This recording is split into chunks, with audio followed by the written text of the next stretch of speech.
Pasivos, que son los más nuevos, la bioimpedancia, la bioreactancia, que consiste en calcular gasto cardíaco a través de ejercer una actividad eléctrica con unos electrodos y mirar cómo esa actividad eléctrica se propaga en la cavidad intratorácica y así extrapolar. No es una medida directa del gasto cardíaco, es una medida extrapolada del gasto cardíaco. El eco transtorácico, pues que es el método de monitorización hemodinámica no invasivo más usado en este momento y con la tendencia a seguir en aumento. A través del ecocardiograma transtorácico se pueden hacer todas las mediciones volumétricas, contráctiles, de precarga y de poscarga que necesitemos para averiguar cómo está nuestro paciente en términos de gasto cardíaco. La pletismografía, que también se usa todavía, el eco transesofágico. En mínimamente invasiva está la onda de pulso, que ustedes lo van a ver aquí como un método mínimamente invasivo, pero que se traduce en la termodilución transpulmonar, ya lo vamos a ver. Y la reinhalación de CO2, pues que lo que hace también es extrapolar una medida del gasto cardíaco comparando el tidal CO2 y el CO2 expirado normal. ¿Listo? En semi-invasivo, es decir, que necesitan un catéter venoso central y que están representados por una línea arterial que debe ser una línea arterial central también.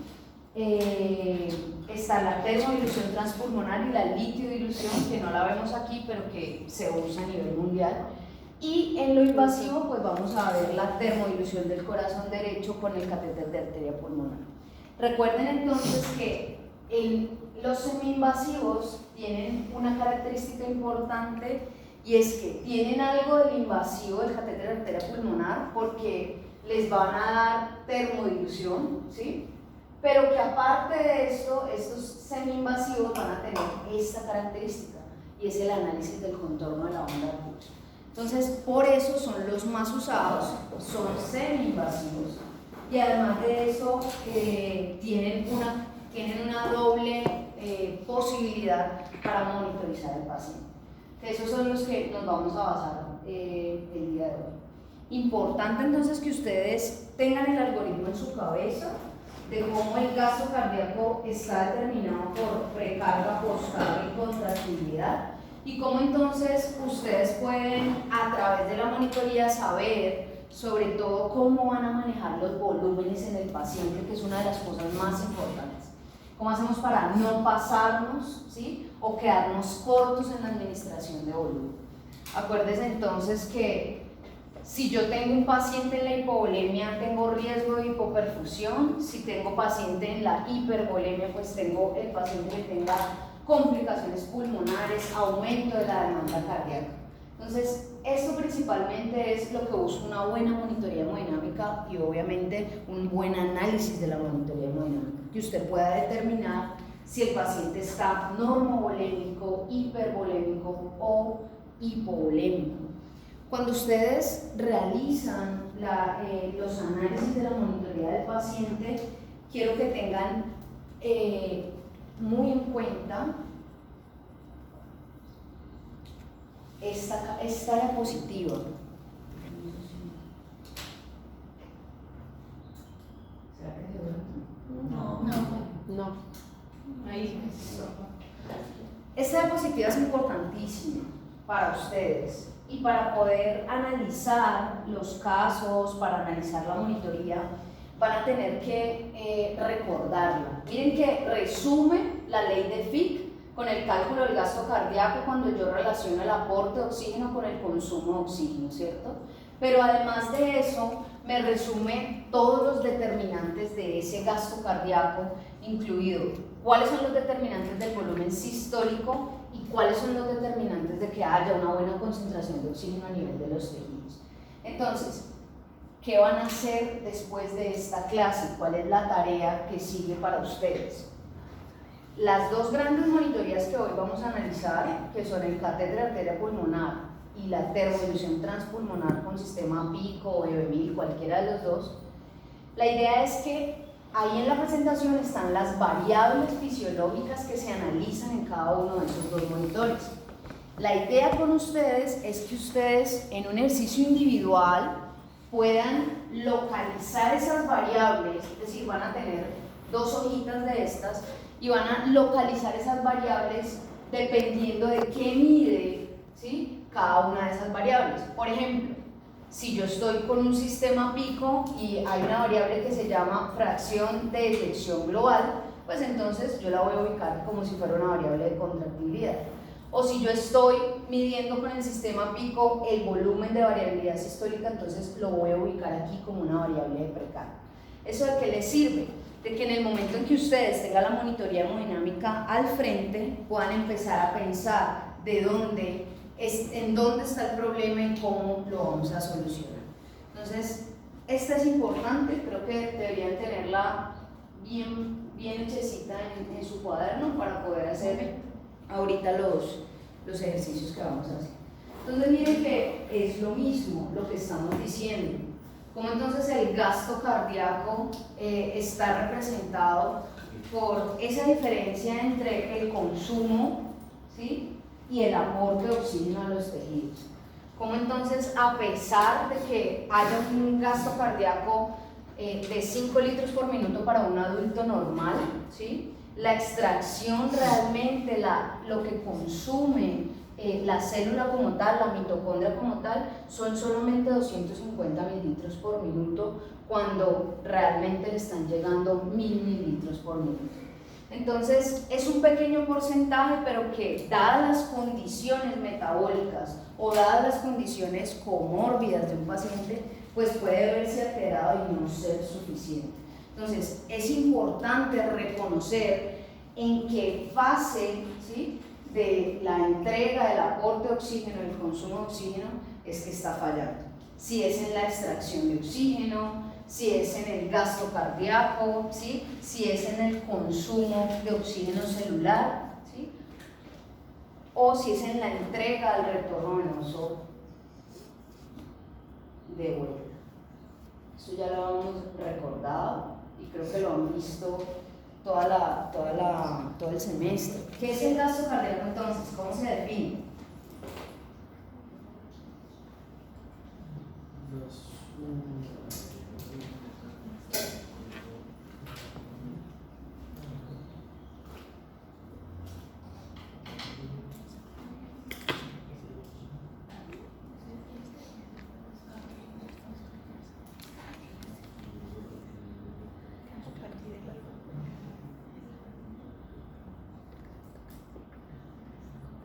El gasto cardíaco es el volumen de sangre que se maneja en un ciclo cardíaco, ¿sí?, que está mediado por la precarga, la descarga y la contractilidad. ¿Es el qué? Es la cantidad de sangre durante un ciclo cardíaco, durante un periodo. Ese gasto cardíaco, nosotros veíamos la vez pasada que siempre nos han dicho que el gasto cardíaco normal es entre 4,5 y 5,5 litros minuto, ¿cierto? Pero que realmente nosotros debemos adaptar ese gasto cardíaco a la superficie corporal del paciente para poder saber si es un gasto cardíaco suficiente para las demandas metabólicas del paciente, ¿sí? Siempre durante toda la monitoría, desde los inicios de la monitoría, más o menos 1878 más o menos, siempre se ha determinado el gasto cardíaco por el método de Fick, como hablábamos ahora, ¿sí? Y después de eso empezaron a mirar cómo podían, a través del sistema arterial, poder calcular ese gasto cardíaco, ese débito cardíaco, en una relación midiendo la presión arterial, una curva de presión arterial, en donde yo tengo una sístole, se marca una sístole, ¿sí?, se marca la incisura dicrótica, que es el cierre de la válvula aórtica, y la diástole, ¿sí? Entonces, como yo sí calculaba el área debajo de esta curva, ¿sí?, podía calcular el gasto cardíaco relacionado con el consumo de oxígeno y la diferencia arteriovenosa de oxígeno en volumen porcentaje. Asimismo, entonces, empezaron a inventarse cómo a través de ese sistema arterial, con cambios de temperatura, podían mirar esta onda de pulso y con un indicador, con la dilución de un indicador, poder medir a través de una inyección, miren que es la misma curva, a través de una inyección generar un pico de inyección que va a representar el pico sistólico, ¿sí? El fin de la contracción isovolumétrica de los ventrículos, ¿sí? Cuando abre la válvula aórtica y la fase de llenado. Entonces, esto permitió, cuando encontraron que a través de la dilución arterial podían medir eso, entonces pudieron encontrar una ecuación, que es la famosa ecuación de Stewart-Hamilton, que es la que me va a medir el área bajo la curva y que es a través de la cual yo voy a poder calcular el gasto cardíaco y una cantidad de variables que se han derivado de ahí, de ese cálculo.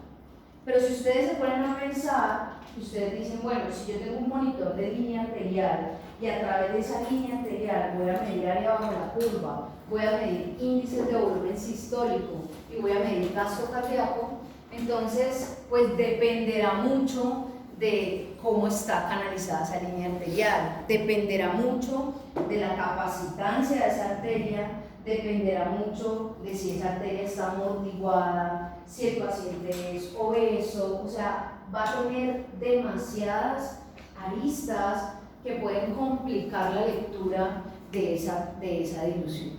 Entonces, vienen otras técnicas invasivas, como el catéter de Swan-Ganz, ¿sí? Que nos muestra una monitoría intracardíaca en donde ya no necesito hacer una onda de pulso para poder crear y medir el gasto cardíaco bajo la curva, sino que monitorizo dentro del corazón cómo es ese cambio de volúmenes, cómo yo puedo medir a través de un inflado de un balón, puedo medir una presión capilar que lo voy a ver reflejado en un volumen y que me va a hablar de los volúmenes de fin de diástole del ventrículo izquierdo, que es lo importante. Entonces, así evoluciona un poquito este cuento de la monitoría hemodinámica y llegamos entonces a una termodilución que se hace ahora, tratando de crear una inyección de líquido para poder generar esa onda de pulso, esa onda de inyección y yo poder calcular. Entonces miren que para hacer una buena termodilución lo que yo voy a necesitar es varios componentes. Primero, algo que me mida la temperatura sanguínea. Miren, este es el cálculo del CO2. Esto es una ecuación de Stewart-Hamilton modificada. Entonces voy a necesitar temperatura sanguínea, ¿sí? Miren que la trazabilidad es en la inyección, la potencia de la inyección por la variable tiempo. Voy a necesitar algo que me mida la temperatura de inyección del líquido, ¿sí? Entonces temperatura sanguínea y temperatura de inyección del líquido, ahí se crea un delta. Entre mayor sea ese delta, es decir, entre mayor sea la curva, más alta sea la curva en la diferencia de temperaturas, pues entonces voy a poder medir muchísimo mejor el gasto cardíaco. Y además de eso necesito un volumen de inyección adecuado según el peso del paciente que represente un volumen a través de la circulación sanguínea que pueda ser detectado por el catéter arterial. Y esta es una constante. Acá vuelve y aparece el delta o el timing, se llaman algunos monitores, el delta de temperatura sanguínea versus el líquido inyectado. Entonces realmente la termodilución a través de esta fórmula, ¿sí?, me permite medir el gasto cardíaco. La inyección del indicador, hay unos sistemas que tienen un indicador de litio, los sistemas que tenemos aquí en Latinoamérica son sistemas de inyección con solución salina, ¿sí? Es decir que el indicador nuestro va a ser solución salina fría, ¿sí?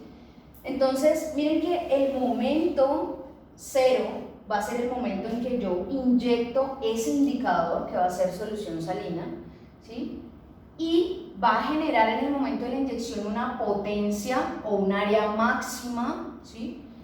Y luego va a caer esa inyección del indicador al terminar la inyección, y todo esto que está dentro es lo que yo realmente estoy midiendo con esa ecuación que vimos ahorita anterior.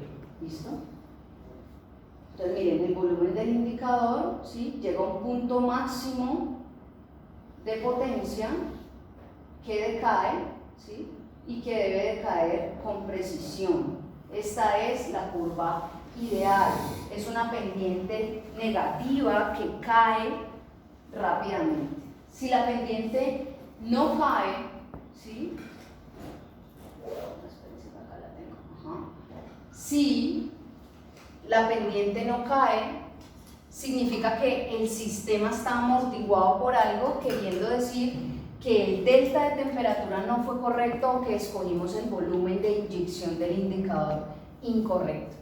¿Cuál es entonces el recorrido que haría esa inyección cuando yo estoy inyectando a través de un catéter venoso central? Pues iría aurícula derecha, ventrículo izquierdo, se quedaría a nivel del volumen total pulmonar, ¿sí? Y ese volumen total pulmonar va a producir un aumento de la presión intratorácica, y ese aumento de la presión intratorácica me va a dejar ver si hay algo que se esté escapando, ya sea por aumento de la presión hidrostática o por algo osmótico que se esté escapando a los alvéolos, que es lo que vamos a medir como agua extrapulmonar. Por eso es una inyección del indicador que no es la que hacemos a través del Swan-Ganz, porque el Swan-Ganz no me mide EB1000, es decir, no me mide agua extrapulmonar, pero me mide presión en cuña pulmonar, que es la que me va a dejar mirar cómo está la permeabilidad vascular pulmonar. Y luego, cómo llega al sistema izquierdo, al corazón izquierdo, sale inyectado a través de la aorta, y ya, como yo tengo mi línea arterial, esto es a través del catéter venoso central, como yo tengo mi línea arterial en una arteria grande, puedo detectar lo que pasó con ese volumen que yo inyecté. Entonces miren que entre más tiny o diferencia de temperatura haya entre la sangre y el volumen que nosotros estemos inyectando, pues la detección a nivel arterial va a ser mucho mejor y vamos a tener mejores resultados. Esa es la inyección entonces. Siempre cuando ustedes vean el punto máximo de la curva, va a estar representado por el aumento de la presión intratorácica, el mayor aumento. Ustedes van a ver ahorita dentro de los valores que hay un valor que se llama volumen intratorácico total, que es el que mide cuando la curva es máxima, ¿sí?, a nivel del sistema venoso. Y de ahí me permite medir qué tanta agua se está quedando a nivel alveolar. Y la detección del termistor arterial, que puede hacerse simplemente con delta de temperatura, o si tenemos algún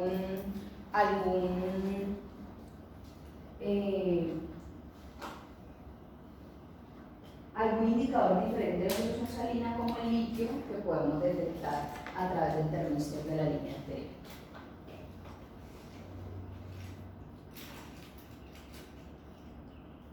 Entonces, catéter venoso central, estamos hablando de la monitoría semi-invasiva, ya sea el sistema PICO o el sistema EB1000, cualquiera de los dos, que me indica que debo tener un catéter venoso central y que además de eso debo tener una línea arterial lo más central posible, que normalmente se usa una línea arterial femoral. A través de ese catéter voy a hacer 3 inyecciones de un líquido mucho más frío, al menos un delta de 15 grados, dice la literatura, pero para generar una buena ganancia en términos de temperatura hasta 8 grados de delta entre la temperatura sanguínea y la solución que inyectemos está bien. Recuerden siempre que cuando ustedes van a meter los valores de peso y talla para poder que esto les tome los valores indexados, siempre tiene que ser el peso ideal. Porque acuérdense que estamos trabajando con volumen intratorácico. No nos sirve el peso real. El peso real nos puede dar valores muy diferentes. Porque acuérdense que por más gordo que yo esté, mi trama pulmonar es exactamente la misma. Entonces, bolo a través del catéter y cómo a través de la circulación sale arteria donde está el termistor y yo puedo mirar lo que está sucediendo. Cuando pasa a la circulación izquierda, se produce la mayor potencia, que es el volumen pulmonar vascular, y que es el que nos va a permitir medir qué tanta agua extrapulmonar se está quedando, que es lo modificado, ¿no? Es para recordarles entonces cuál es el recorrido de esa inyección de líquido. ¿Cómo se genera la curva? Hay algunos sistemas, yo no sé si ustedes conocen o han conocido los FlowTrack, ¿sí? Hay algunos sistemas como el FlowTrack o ProAQT, que simplemente miden contorno de pulso. Entonces se conectan con la línea arterial radial y miden contorno de pulso, y a través del contorno de pulso yo puedo medir gasto cardíaco, variabilidad del volumen sistólico y resistencias vasculares sistémicas. Pero estos están muy mal dateados en la literatura y han salido de la literatura porque primero es una arteria periférica y pues puede tener demasiados falsos positivos simplemente por el uso de vasoactivos, por amortiguamiento de la curva. Entonces han salido mucho de la literatura. Este es el sistema, simplemente una línea arterial periférica que va conectada a un transductor diferente, que tiene también un sistema de medición, debe tener un sistema de medición de PVC para que me pueda calcular las otras variables, y que va a un monitor a través de una interfase y me muestra todo. Esto es lo que me mide el gasto cardíaco a través de volumen sistólico y frecuencia cardíaca, y el volumen sistólico me lo calcula por área laboratorio. La otra técnica que están usando ahora muchísimo es la reinhalación de CO2 con el mismo principio de Fick, es volver al principio de Fick, pero no utilizando el gap arteriovenoso de oxígeno, sino usando el gap del end-tidal CO2. Entonces lo que relaciona es el CO2 eliminado con el CO2 al final de la expiración. Pero pues el paciente requiere estar intubado y bajo ventilación mecánica.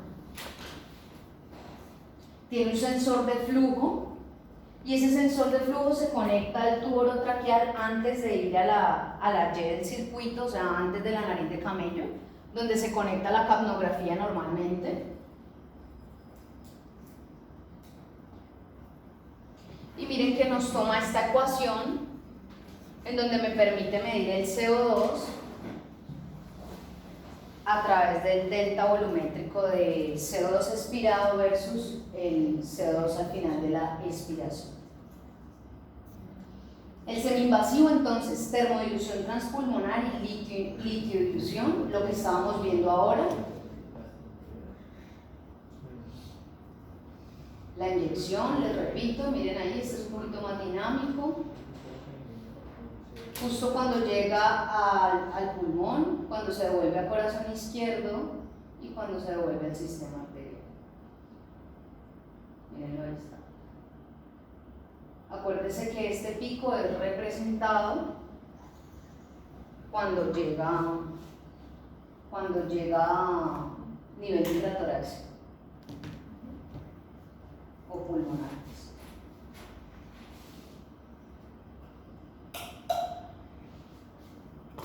Simplemente esto es para que ustedes sepan de dónde salen las vainas y por qué pueden obtener esos datos de la monitoría.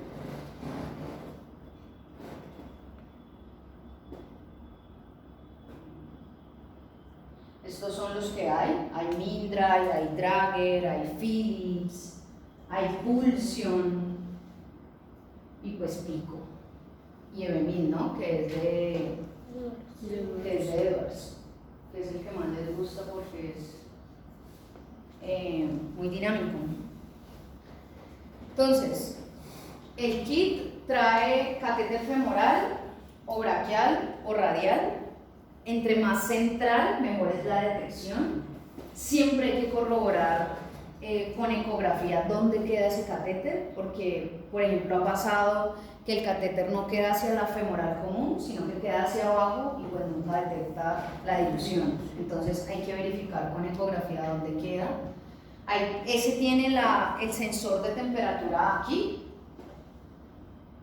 y el sensor de temperatura del catéter venoso central viene aparte. Es un catéter venoso normal, normalmente uno usa un trilumen, pues porque sabe que el paciente va a requerir más líquidos. Trae un transductor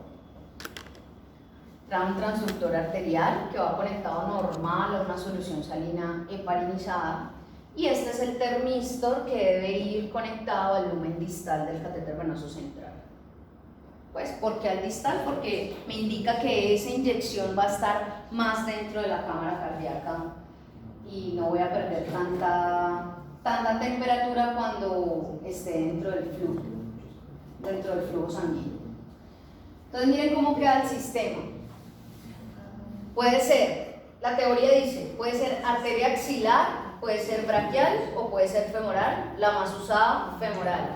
Axilar y braquial tienen demasiada complicación. Entonces, el sistema arterial, en este caso que es femoral, va conectado a un transductor y ese transductor va conectado a una interfase. A través de la interfase me va a medir presión arterial, ¿sí? Además de eso, voy a tener un catéter venoso central que va a tener una conexión directa a través de un transductor a PVC, porque debo tener una PVC de medición continua, ¿sí? El termistor, que va ubicado con el modo pico, que va conectado al cable de gasto cardíaco, y el catéter venoso central, entonces, por el mismo lumen, tiene el termistor que va conectado al sistema de gasto cardíaco. Y puedo tener otros usos. Puedo tener un SEVOX, que es para medir saturación venosa central a través del catéter venoso central con otro puerto, o puedo tener simplemente un limón, que es pulsoximetría, pero que también me va a dar saturación. Yo sí decía, pero ¿por qué sobre acá? ¿Qué sobre acá? Sí.